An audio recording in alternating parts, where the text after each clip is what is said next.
evening. It's Tuesday evening again. Welcome to our RFCs, our guests, and our friends. I'm Boy Benavides, welcoming everyone to the second episode of Season 5 of our RFC Tuesday podcast.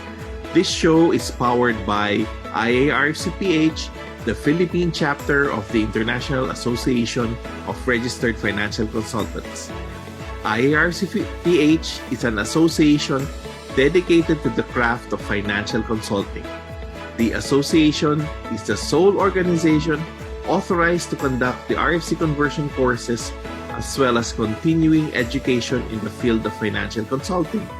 It is an honor for me to have a one-on-one interview with a highly accomplished master in registered financial consultant who has already written 11 books.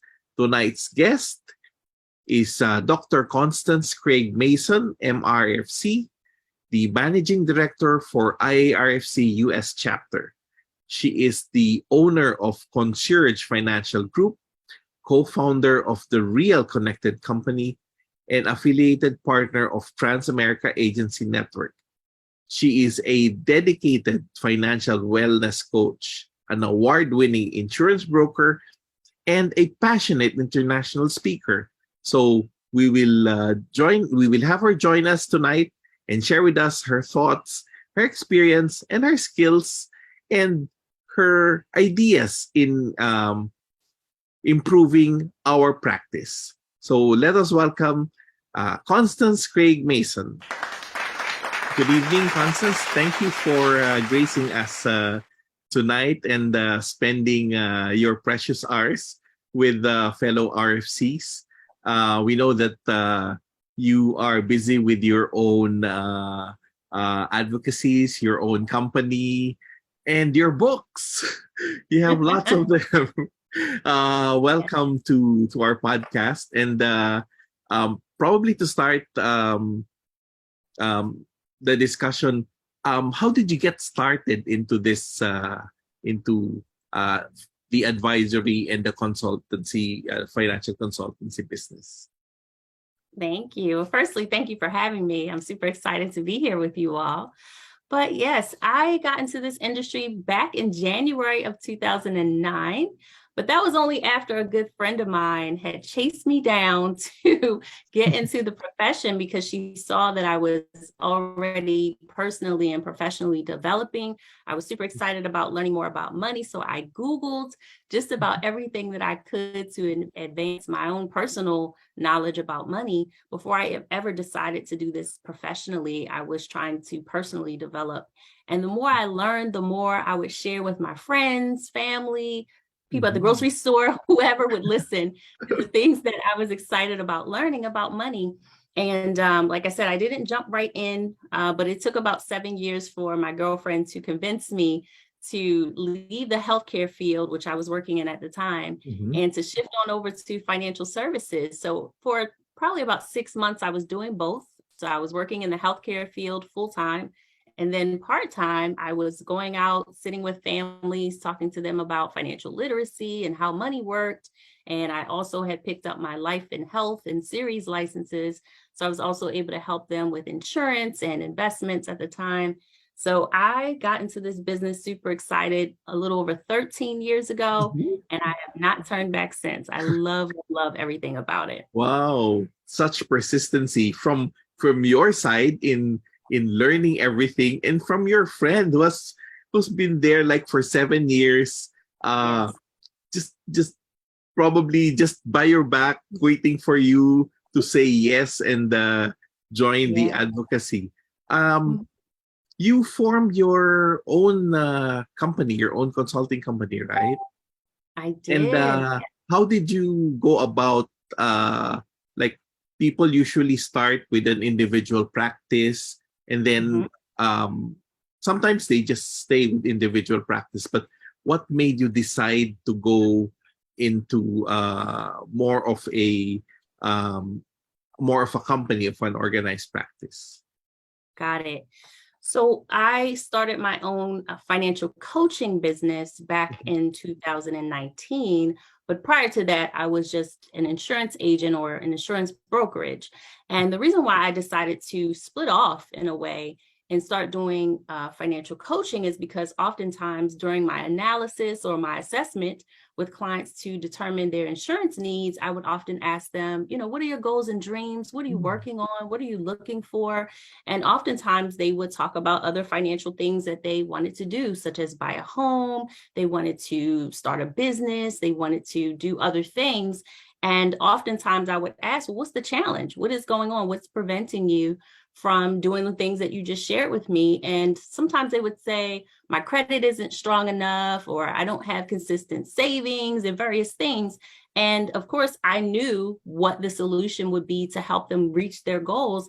But just being an insurance agent, there was no way to get compensated for that kind of advice, right? Helping people with their credit or their budget strategy or anything like that. And so I was able to find an insurance carrier that would allow me to have outside business activity, so they weren't concerned about that part of my business. So that's when I formed my financial coaching company in 2019, because I would then be able to do both. I would be able to get compensated for the advice that I was giving as far as coaching on credit and strategy on budgeting, but then I could also still help them with their insurance needs.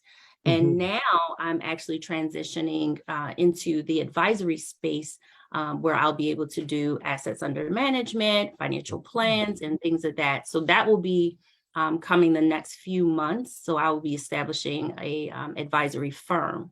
So right now, I that's have my great. coaching business and insurance still.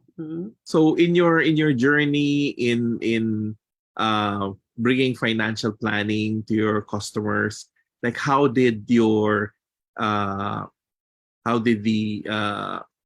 IRRC enhance that discipline, and how did it help you expand your business?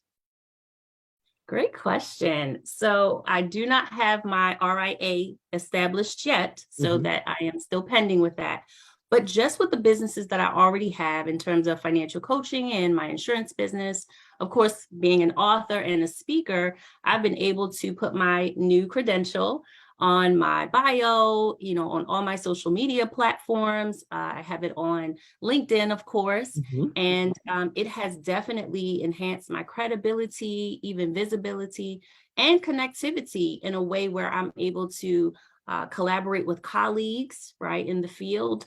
I'm able to get additional speaking engagements, which helps me with lead generation. Finding potential clients to sit down with is not difficult when people already see you as a subject matter expert, which is what this MRFC credential that I now have has been able to do. And also me being the managing regional director for the US chapter, that has also helped add some credibility to me being in this financial space.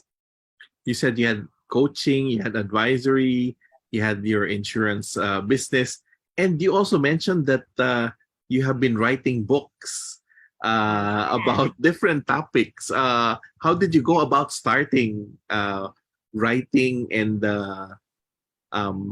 what made you? What was the inspiration in going into it? Yeah, so I didn't actually start writing professionally until 3 years ago, 2019. I had just turned 40 years old, and a good friend of mine who's in ministry, she was putting together a collaborative book. So it was a book for entrepreneurs who also lead with their spirituality in business. And she asked me and a few others to be a part of that book with her. And I was super excited because I was just turning 40 and this was going to be my first book ever. And it was definitely a success. I appreciated the experience because I was able to get my perspective out on my experience in entrepreneurship and how resilience plays a big part in being a business owner. You have to pick yourself up when you have these bumps and bruises and you don't have all the facts about things that you want to do in your business. And I always talk about turning the losses into lessons. And Mhm. so every time I go through something personally or professionally, I look for that, how do they say, the silver lining, or I look for the lesson that I need to learn. And I have no problem sharing those nuggets with other people. So I share them in books, I share them on social media, I share them with my peers, because again, we all need guidance in a way, but we don't always know who to go to get it.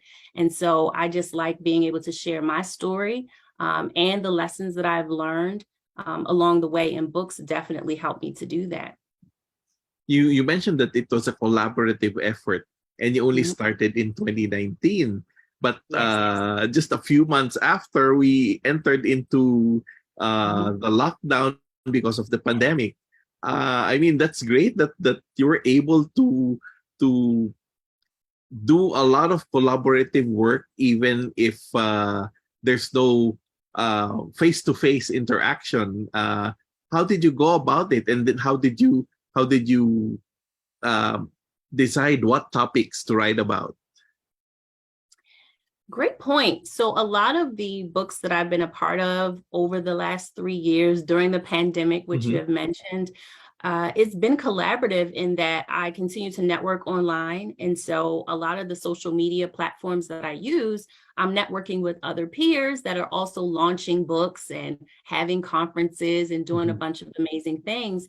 And being in the pandemic space where we're going more virtual, we are seeing that people are placing offers. Do you want to contribute to my book? Do you want to be a speaker on my platform? And when I see opportunities like that, I definitely take a part of them. So I want to say there's been 11 collaborative books over the last 3 years, all of which were initiated through social media.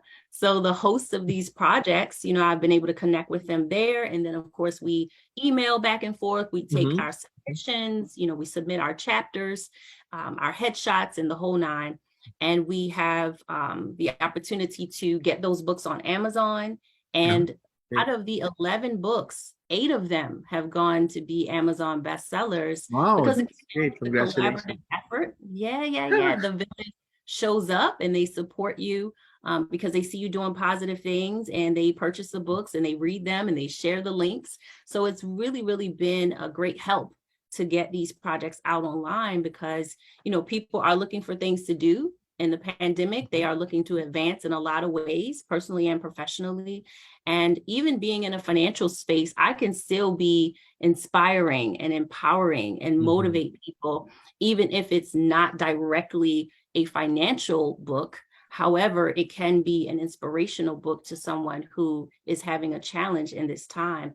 And so I've been able to show multifacets of myself through being an author, especially during a time like this where people need that connection and they need to be able to advance their lives in a positive way. Oh, that's great. Did you have any difficulty finding collaborators, finding people who want to share and who want to speak up? Because I mean, a lot of people were afraid during that time. They don't know what to do. There was a lot of fear, a lot of hesitation.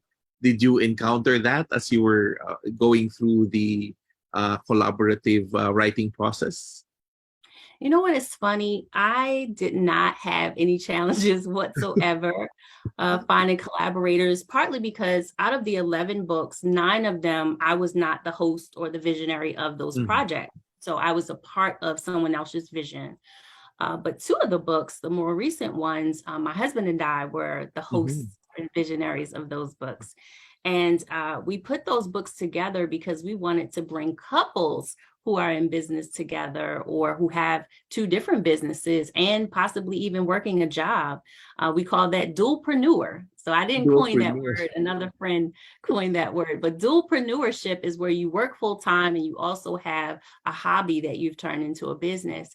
And so we were able to find plenty of married couples online who are navigating life and the pandemic and their children and business. And they just wanted to be encouraging to other people who are navigating those things as well. So we found 34 married Wow. entrepreneur couples to put in our 2 volumes of our book, Money Talks. And it was all conversations that we would have with them about how they navigate love, money, and entrepreneurship in a time such as the pandemic. So we didn't have difficulty at all. We sifted through probably hundreds of couples to get to the 34 that did end up being in the published book. And so again, all of this is about enlightening people, connecting to one another, and just letting people know you're not alone at this time when you're challenged financially, or when you're challenged in your marriage, when you're challenged at work. You're not alone, and there are people who are making it and being positive about it at the same time. And as these books got published and distributed through Amazon, I mean, it really helped in your branding, in raising your credentials, your letting people know your expertise. Would you say that this has expanded your business in such a way that it's different from the traditional face-to-face interactions? Definitely so. And the reason why I say that is because oftentimes in the financial profession, we're multi-talented professionals. We have expertise in a lot of different areas. Even if we don't get compensated for it, we definitely have a vast array of knowledge. And, you know, writing books or blogs or social media posts, adding value in a lot of different ways for the public or your colleagues to read and glean from, is a way to get those ideas and those expertise out of you, out into the public. And so I find that when I have a book, even if I'm at a speaking engagement, if someone is not ready to engage with me as far as becoming a client, they can still have a low cost way of still getting my ideas or still figuring out what my philosophies are in a book, right? So you may have a $10, $15, $20 investment into a book that you can take with you from that event that we met at. And then maybe by reading the book, now you want to work with me even more, right? So you can still be able to work with people at a low price point and still help them in some way. And they'll remember you for that. You know, they'll want to reach out at some point later. So I feel like having a book is adding to credibility, but it's also giving people a small way that they can get your perspectives and work with you. That's great. That's better than having your business card with them, because now they have your thoughts, they have your the way that you think, the way that the discipline that you instill in your business, they have it in their homes, and they can pick it up anytime. And when the moment comes, they're going to be very ready and call you. That's a great great business tool. Right. Fantastic. Is it difficult to get a book published? Believe it or not, no. So self-publishing is cost-effective and easier, in my opinion, because there are websites that you can go to that really help you through the entire process of uploading your manuscript and, you know, creating your book cover, you know, being able to get it out to Amazon and Barnes and Nobles and all of these amazing international platforms. They do all that work for you. And the only thing you really have to pay for on certain platforms is the wholesale cost of the book. So once you've gotten it all ready and you've proofed it, you like what you see, you literally pay a small fee to get that book to you so you can look it over, feel it, touch it, see if you like it. And if you do, then you can let them know, okay, go ahead and publish and get it out to the world. And then again, once it goes out on these platforms, of course, customers would pay the retail cost of that book. And then Amazon, Barnes and Nobles, whichever the platforms are, they would give you a percentage of the sales. So it is really not that difficult at all. Now, if you're working with a publishing company, you know, that's a whole different animal. But all of the 11 books that I've been a part of have all been self-published and out there on those major platforms. Oh, that's great. That it's not going to be, it's not difficult. It's a very effective tool in promoting your advocacy, and Right. in it's more than just a leave behind, because you are actually going into the homes of your clients, Yes. and during their leisurely time when they're more susceptible to accept and imbibe those concepts, that's when they open the book and read it. Absolutely. That's fantastic. Mhm. um you are How did you get involved with IARFC? When did you start? So it was around last summer, like I Mhm, said, right after I had passed my Series 65, the investment advisor representative exam.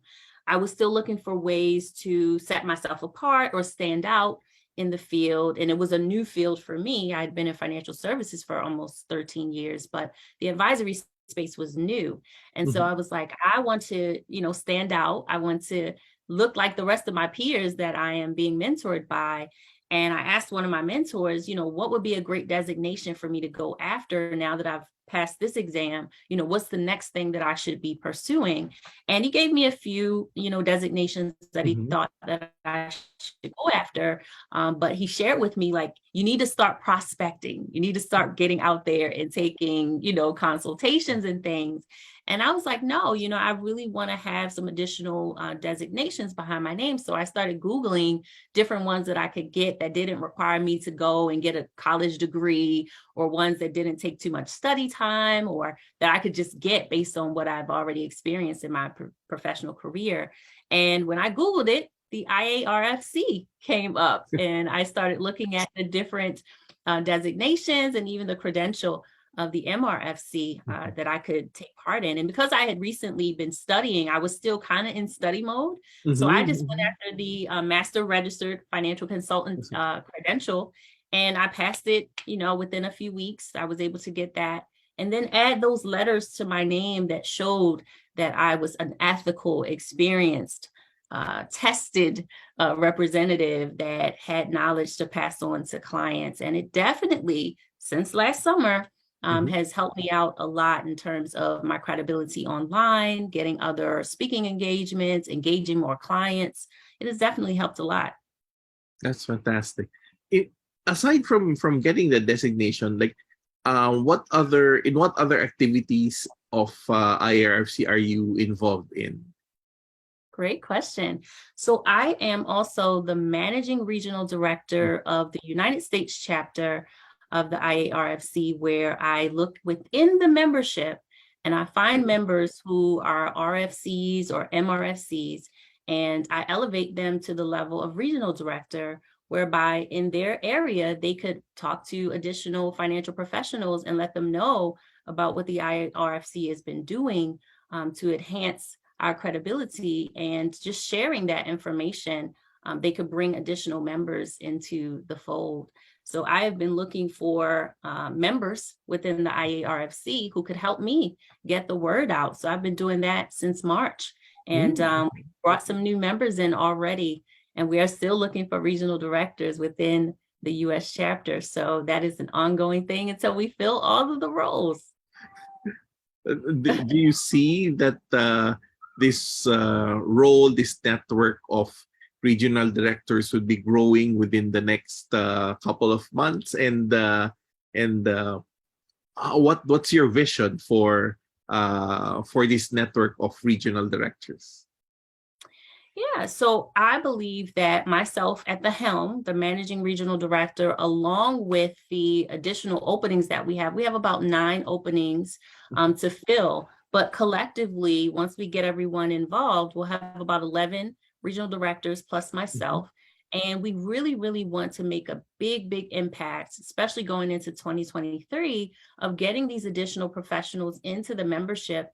I know that there are a lot of, particularly insurance agents, mhm, who are doing way more than just putting policies in homes. They are consulting, they are coaching, they are educating. They're doing a lot of things that they don't get the credit for. And so, people like us go out and share with them, hey, did you know that there is an association that you could be a member of if you're ethical, if you're experienced, if you're licensed, and you can actually get designations for joining the membership and doing what you're already doing. I tell people all the time, nothing changes about the company you work for, how you go about doing things. You're simply joining a professional nonprofit member association where they're going to grant you designations for the work that you're already out here doing.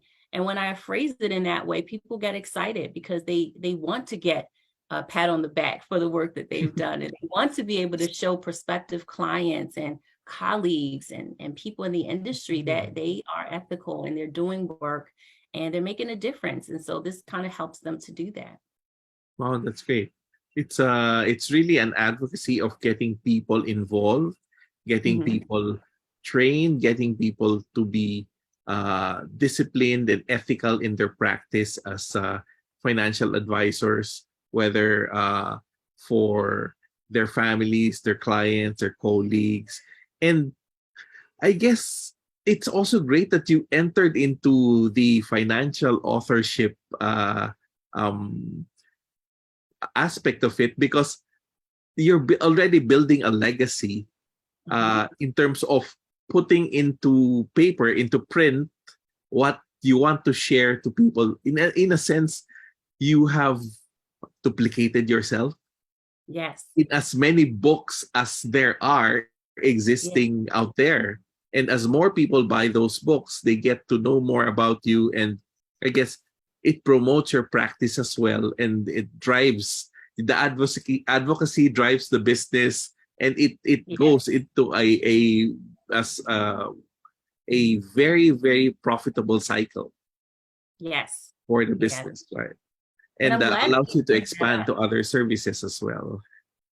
Yeah, I was going to say, I'm glad that you bring that up because, there's a lot of benefits to becoming an author in the financial space. Of course, we talked about the credibility and having a unique voice in the industry, setting yourself apart or being able to stand out in a crowd if you're competing in any way for an opportunity.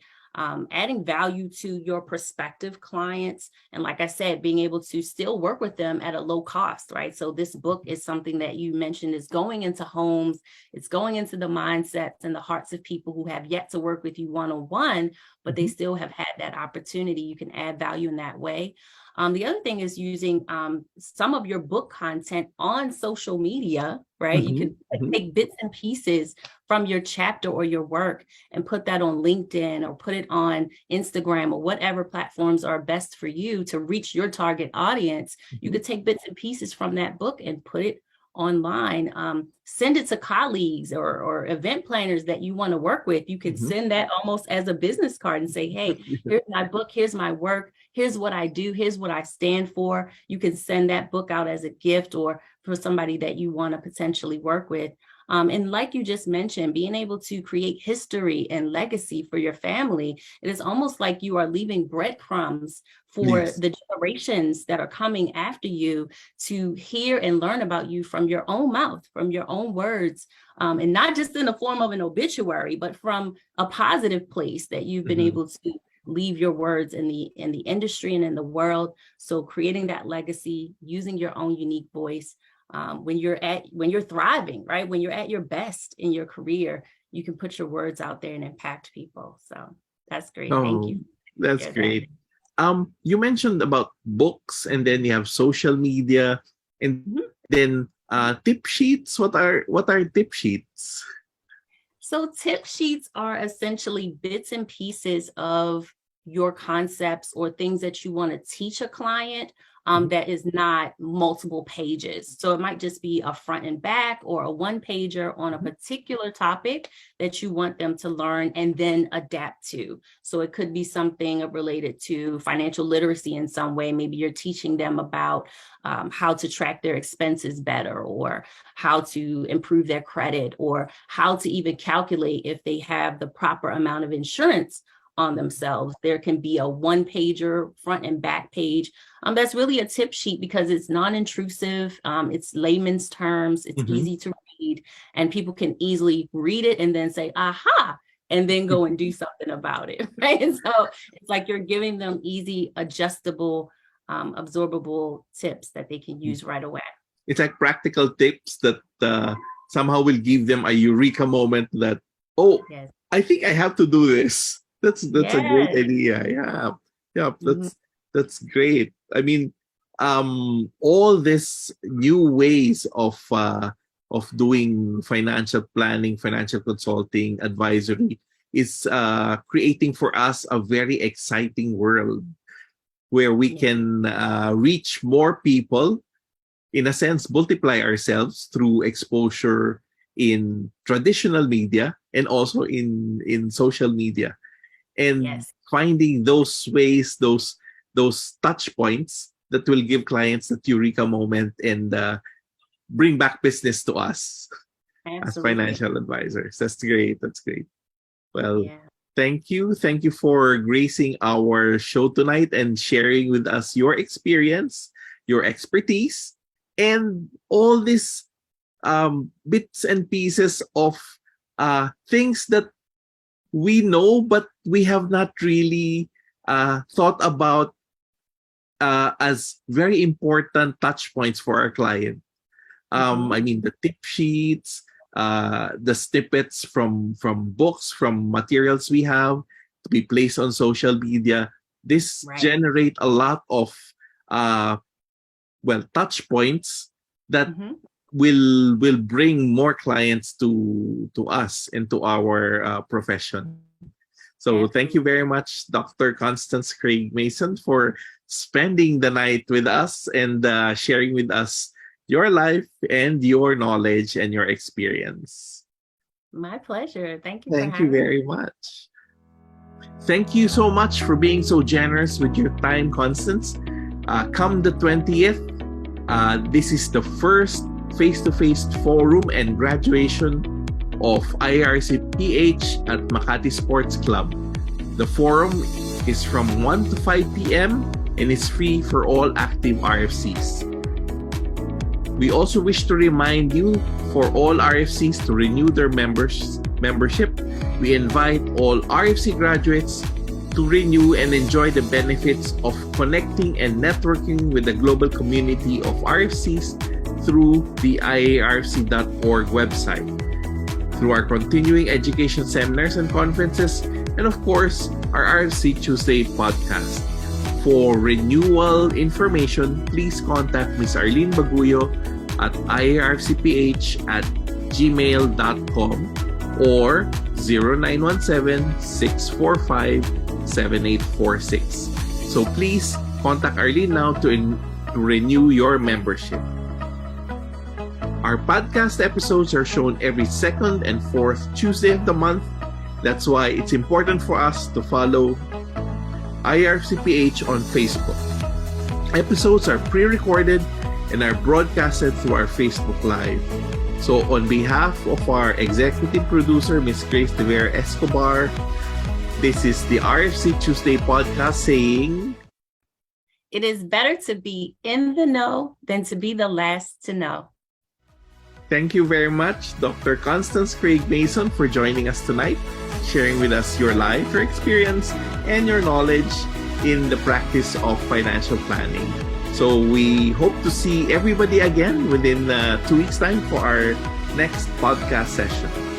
Thank you very much and good night, everybody.